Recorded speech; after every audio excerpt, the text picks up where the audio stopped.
¿Saben qué significa Sefarad? Península Ibérica, España. Y Sefarad fue el lugar donde fuimos a vivir después de la destrucción del segundo templo de Jerusalén. Mes de mayo, donde las grandes calores, donde los leones bravos, los caballos corredores. Parece que llegamos a España con los romanos. Allí convivimos con los españoles y con los moros, así se les decía antes, a los árabes. Y cuando nos invitaron amablemente a retirarnos en 1492, bueno, ahí nos metimos donde pudimos.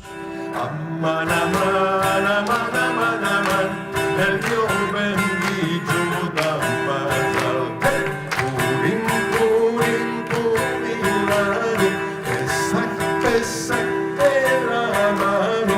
Valor está diciendo a los nietos, a limpia el polvo, cantones y techos. Nunca abandonamos ese español medieval, ni aún en Marruecos, Turquía o Grecia, donde nadie hablaba español medieval.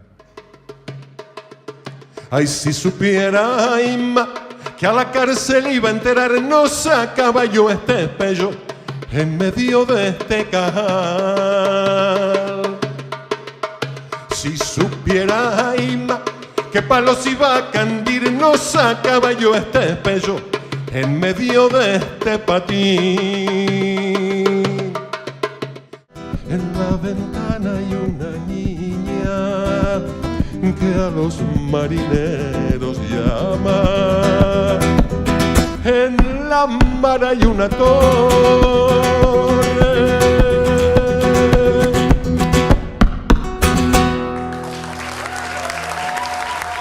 ¿Saben cuándo se derogó el decreto de expulsión?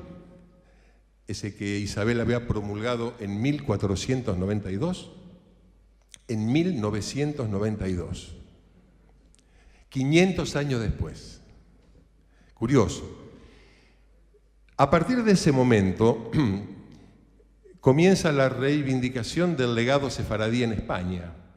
A la una yo nací, a las dos me engrandecí, a la una yo nací, a las dos me engrandecí, y a las tres con mi amante, a las cuatro me casé, y a las tres con mi amante, a las cuatro me casé.